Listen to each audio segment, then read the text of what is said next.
Assalamualaikum, my dear friends and students. I hope you all are doing well. आज हम radiology का अगला lecture start करने जा रहे हैं, that is diagnostic x-ray tube. आइए देखते हैं कि डायग्नोस्टिक एक्सरे ट्यूब क्या होता है और इसके कौन कौन से कंपोनेंट्स है। तो डायग्नोस्टिक एक्सरे ट्यूब सिंपली एक ऐसा इक्विपमेंट होता है, एक ऐसा डिवाइस होता है जहां से एक्सरेज प्रोड्यूस होते हैं या जहां से एक्सरेज जनरेट होते हैं। इस वाले इक्विपमेंट या इस वाले डिवाइस को हम नाम देते हैं x-ray tube. Now question here is कि ये जो एक्सरेज प्रोड्यूस हो रहे हैं या ये जो एक्सरेज जनरेट होते हैं एक्सरे ट्यूब से, ये कैसे हो रहे हैं। ये सिंपली हमारे पास एक एक्सरे ट्यूब है। इस एक्सरे ट्यूब की जो आउटर कवरिंग होती है इसको हम नाम देते हैं गिलास एनवलप, और इस गिलास एनवलप के अंदर दो इलेक्ट्रोड्स पाए जाते हैं। ये जो दो इलेक्ट्रोड्स है, पहला इलेक्ट्रोड इसका होता है कैथोड जो होता है इसका, that is the negative terminal of the x-ray tube, और जो एनोड होता है, एनोड पॉजिटिव इलेक्ट्रोड होता है एक्सरे ट्यूब का। तो इसी के साथ साथ अगर मैं यहाँ पे बोलूं कि अब इससे एक्सरेज कैसे जनरेट होते हैं या एक्सरेज कैसे प्रोड्यूस होते हैं, तो यहाँ पे हम क्या काम कर देते हैं, यहाँ पे हम हाई वोल्टेज करंट को अप्लाई कर देते हैं। यहाँ पे हम काम कर देते हैं, यहाँ पे हम हाई वोल्टेज करंट, यहाँ पे हम हाई वोल्टेज करंट को अप्लाई कर देते हैं। जब हम हाई वोल्टेज करंट को अप्लाई कर देते हैं इस एक्सरे ट्यूब के ऊपर, एट दैट टाइम यहाँ पे क्या होता है, यहाँ पे एक्सरेज प्रोड्यूस होते हैं, यहाँ पे एक्सरेज प्रोड्यूस होते हैं। तो अब जैसे ही हमने यहाँ पे हाई वोल्टेज करंट को अप्लाई किया, थर्मियोनिक इमिशन की वजह से इस कैथोड से क्या निकले, इस कैथोड से निकले यहाँ से इलेक्ट्रॉन्स। तो फिर से बोल रहा हूं कि हाई वोल्टेज करंट अप्लाई करने पे इस कैथोड से क्या निकले, इलेक्ट्रॉन्स निकले। जब यहां से इलेक्ट्रॉन्स निकले, ये मूव करने लगे टुवर्ड्स द एनोड। तो जो इलेक्ट्रॉन्स इस कैथोड से निकले, इन इलेक्ट्रॉन्स के पास अपनी एक काइनेटिक एनर्जी होती है। तो काइनेटिक एनर्जी को ये लूज कर देता है एनोड के ऊपर। जैसे ही ये अपनी काइनेटिक एनर्जी को लूज कर देता है एनोड के ऊपर, एट दैट टाइम यहां से प्रोड्यूस होते हैं एक्सरेज। तो यहां पे अब जैसे ही इसने टारगेट मटेरियल के साथ स्ट्राइक किया, एट दैट टाइम यहां से क्या प्रोड्यूस हुए, यहां से प्रोड्यूस हुए एक्सरेज, यहां से प्रोड्यूस हुए एक्सरेज।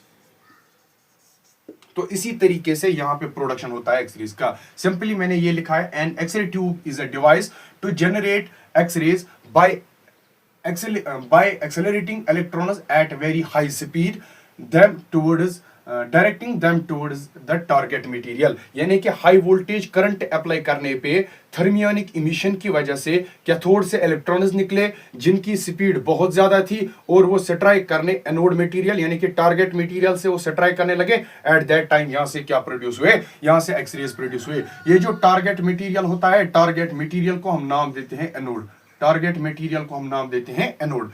उसके साथ साथ इस एक्सरे ट्यूब के अंदर क्या होता है, इस एक्सरे ट्यूब के अंदर बहुत सारी हीट प्रोड्यूस हो रहे हैं और एक्सरेज प्रोड्यूस हो रहे हैं। तो इसका मतलब जो इलेक्ट्रॉन्स इस कैथोड से निकले, इन इलेक्ट्रॉन्स के पास अपनी एक काइनेटिक एनर्जी थी, अपनी एक काइनेटिक एनर्जी थी। तो इलेक्ट्रॉन्स की जो काइनेटिक एनर्जी थी, ये काइनेटिक एनर्जी कन्वर्ट हुई, ये काइनेटिक एनर्जी कन्वर्ट हुई। किस किस में कन्वर्ट हुई, एक तो यहां पे ये एक्सरेज में कन्वर्ट हुई, एक्सरेज में कन्वर्ट हुई। Number second x-rays and heat, और हीट में कन्वर्ट हुई। तो इसका मतलब जो इलेक्ट्रॉन्स इस कैथोड से निकले थर्मियोनिक इमिशन की वजह से इनकी स्पीड बहुत ज्यादा थी, और इन इलेक्ट्रॉन्स के पास अपनी एक काइनेटिक एनर्जी थी। ये काइनेटिक एनर्जी इन्होंने टारगेट मटेरियल के साथ जैसे ही इसने स्ट्राइक किया, इनकी जो एनर्जी थी वो लूज हुई और बाद में वो कन्वर्ट हुई एक्सरेज और हीट में। अब यहाँ पे क्वेश्चन है कि हीट कितनी प्रोड्यूस हुई और एक्सरेज कितने प्रोड्यूस हुए। यहाँ पे बहुत सारी हीट प्रोड्यूस हो रही है, नियर अबाउट अगर मैं हीट की बात करूं, यहाँ पे जो हीट प्रोड्यूस होती है वो 99% हीट प्रोड्यूस होती है। अगर मैं अब यहाँ पे बात करता हूं एक्सरेज कितने प्रोड्यूस हुए, यहाँ पे जो एक्सरेज प्रोड्यूस हुए,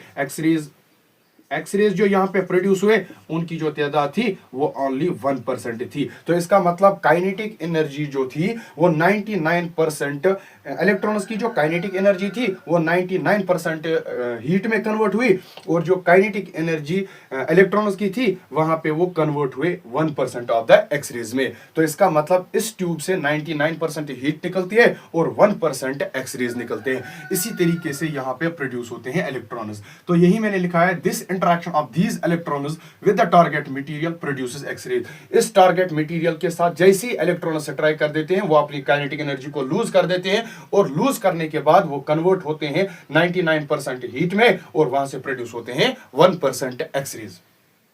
अब यहां पे और एक क्वेश्चन है कि इस एक्सरे ट्यूब का कितना वोल्टेज होता है और कितना करंट होता है। अगर मैं एक्सरे ट्यूब की वोल्टेज की बात कर देता हूं, वोल्टेज इसका होता है दैट इज 20 से लेकर 150 वोल्ट तक, और जो करंट होता है that is up to 100 milli ampere. Yes, अगर मैं आगे बात कर देता हूं इस डायग्नोस्टिक एक्सरे ट्यूब के कौन कौन से कंपोनेंट्स होते हैं, आइए देखते हैं कि इसके कंपोनेंट्स कौन कौन से और उन कंपोनेंट्स का क्या क्या काम है।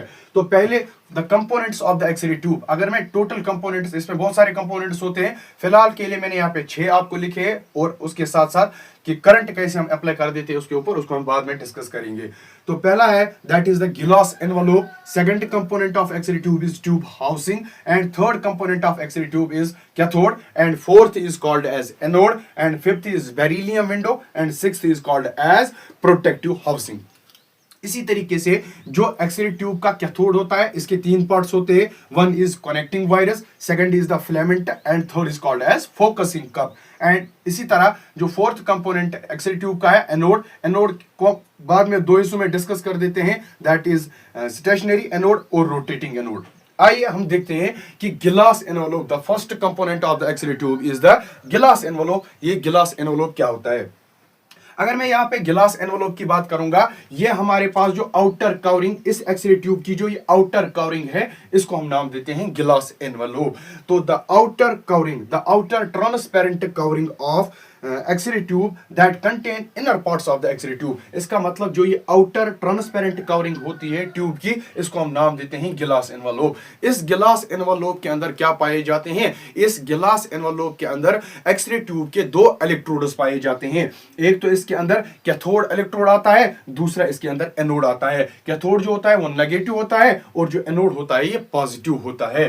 तो इसका मतलब यहाँ पे मैंने यही लिखा है कि that contain inner parts of x-ray tube, जो इनर पार्ट्स होते हैं एक्सरे ट्यूब के, वो किसके अंदर लाई कर देते हैं? वो लाई कर देते हैं गिलास एनवलप के अंदर।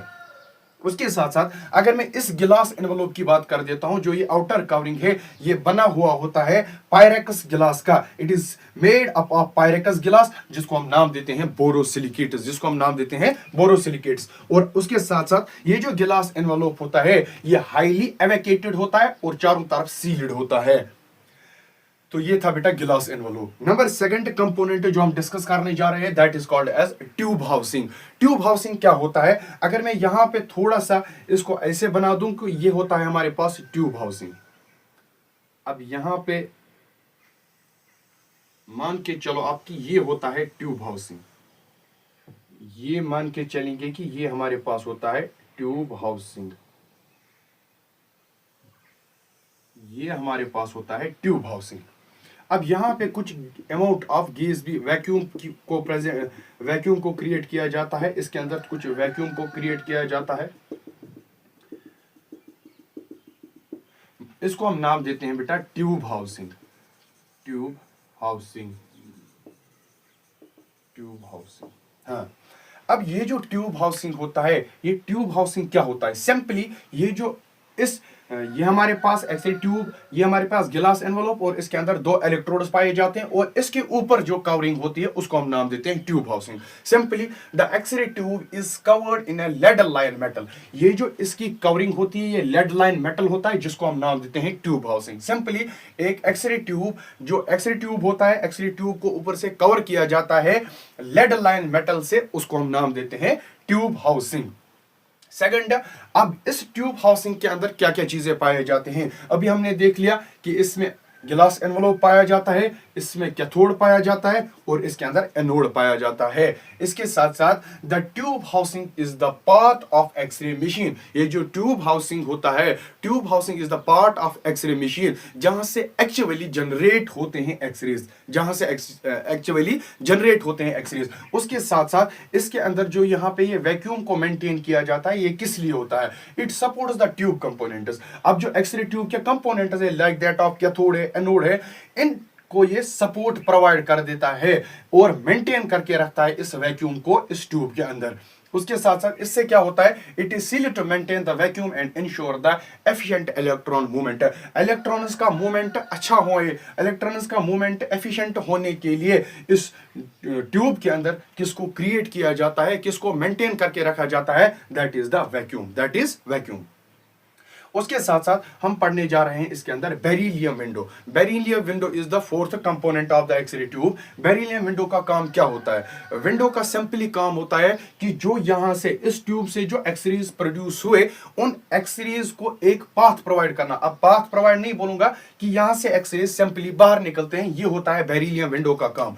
It allows the x-ray to exit the tube. जो एक्सरेज इस ट्यूब से जनरेट हुए, इस ट्यूब से प्रोड्यूस हुए, इनको ये एक पाथ प्रोवाइड करता है ताकि वहां से ये एग्जिट करे। ना तो ये ब्लॉक होते हैं, ना तो ये एब्जॉर्ब होते हैं। उसके साथ साथ making it possible to use those x-rays for imaging. इसका मतलब जो बेरिलियम विंडो लगाया जाता है एक्सरे ट्यूब के अंदर, ये एक्सरेज को एग्जिट करने में हेल्प कर देता है। ना तो ये एक्सरेज को ब्लॉक करके रखता है और ना तो ये एक्सरेज को एब्जॉर्ब कर देता है। क्वेश्चन यहां पे अराइज होता है कि एब्जॉर्ब क्यों नहीं करता है एक्सरेज को ये, वो उसके बाद अभी उसका आंसर बोल देता हूं।